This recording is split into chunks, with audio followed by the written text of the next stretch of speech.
Mei 27 mwaka huu, Jeshi la Kujenga Taifa liliwatangazia wahitimu wa kidato cha 6 kutoka shule zote za Tanzania bara waliochaguliwa kujiunga na mafunzo ya Jeshi la Kujenga Taifa kwa mujibu wa sheria kuanza kuripoti kambini kuanzia Mei 28 hadi Juni 8, lengo likiwa ni kwenda kupata mafunzo ya Jeshi la Kujenga Taifa. Wakiwa sasa ni wanafunzi wa Chuo Kikuu cha Dodoma, yaani UDOM, wanasema Jeshi la Kujenga Taifa limewajengea misingi iliyo imara. Uongozi wa chuo unayalinganisha mafunzo hayo na jando lililowafunda vema vijana, ambapo makamu mkuu wa chuo taaluma, tafiti na ushauri, Profesa Razaki Lokina, anasema wanafunzi wamekuwa wenye nidhamu kubwa. Kwa ujumla kumekuwa na utulivu mkubwa sana.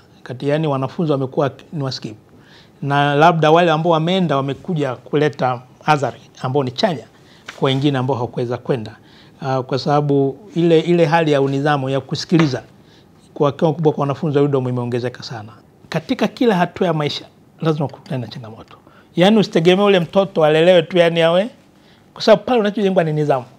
Kwa hiyo kama kuna hali unapitishwa ambayo ni ngumu, ndio moja wapo ya kuonyesha kwamba unaweza kukutana katika maisha yako na hali ambayo ni ngumu, namna gani upambane nayo. Na ile hisia ya kuona kama mtoto akienda jeshi anaenda kuteswa iondoke, jaribu kuondoka kwamba ni sehemu ya kujifunza, ili kila mzazi atamani kuona hebu mtoto wangu aende. Maana kweli sasa hivi watoto tunalea isivyo. Mimi ni mzazi na watoto. Kwa hiyo kuna mwingine unayaona huyu asingetakiwa behave hivi kama angepita JKT. Mimi nilikuwa mgambo Tanga, ile bado nenda mwaka mzima, ilikuwa ni Operation Kambarage I think. Na mimi ni mlemavu mguu, lakini nilikuwa nilienda pale, nilifanya kazi. Yani kuna majukumu unapewa ambayo yanaenda. Hata hivyo, wakati baadhi ya wazazi na walezi wakisita kuwaruhusu vijana wao kwenda kupata mafunzo hayo, huku wakiamini wanakwenda kupata mateso, mambo ni kinyume kwa vijana waliopitia mafunzo hayo. Wao wanaona yaliwafaa mno. Watu wengi na watoto wa kike wengi wanakuwa na uoga wa kusema kwamba mimi nikienda JKT nitapitia 1 2 3. Mimi nimeenda pale Ruvu JKT, nimepata mafunzo yangu kwa muda wote wa miezi 3. Hizo changamoto ambazo wengine walikuwa wanadisema sikuwahi kuziona. Usimamizi wa pale ni mzuri.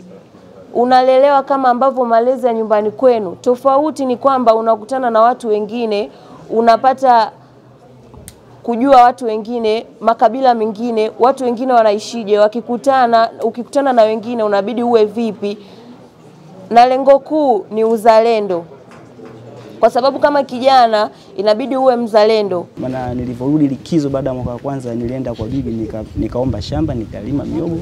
Niko chuo sijaweza kuila ile miogo, lakini familia wanafaidi ile miogo, wanaila. Napigiwa tu simu, umeweza bwana, miogo imestawi, tunakula, mingine tunauza.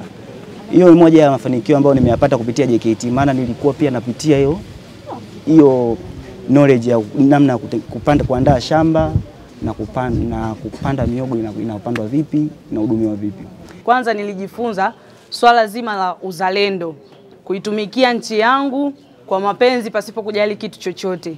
Vile vile nimejifunza swala la ujasiri kama mwanamke, ambayo imeniletea manufaa mpaka sasa hivi. Nimeaminiwa katika serikali ya wanafunzi katika position ya katibu wa fedha katika ndaki ya insia na sayansi za jamii. Jeshi la Kujenga Taifa lenyewe kupitia kwa mbeba maono wake, yaani mkuu wa Jeshi la Kujenga Taifa Meja Jenerali Rajab Mabele, linasisitiza kuwa mafunzo hayo ni ya kuandaa vijana kuwa wazalendo kwa taifa lao na si sehemu ya kuwapa mateso. Mimi nipende tu kuwatoa hofu wazazi. Uhalisia ni kwamba sisi tumeweka utaratibu ambao mtu akipata shambulio la aina yoyote au kwa sababu binadamu kwenye kundi la mamba huwa hawakosekani kenge. Anaweza akawepo mkufunzi kidogo anakiuka maadili, lakini tumekuwa tukichukua hatua kali. Zikiwepo hasa kuna wengine mpaka hata hatua za kuhakikisha kwamba tunawafukuza jeshi zimekuwepo. Niombe tu wazazi waruhusu. Mimi ninachotaka ni kwamba mzazi kama ufahamu hii kitu yanakuaje, hebu wajaribu waruhusu vijana wao waje Jeshi la Kujenga Taifa, halafu amuangalie mjana yule baada ya siku alivyoondoka nyumbani na siku atakavyorudi nyumbani atakuwa ni kijana wa aina gani.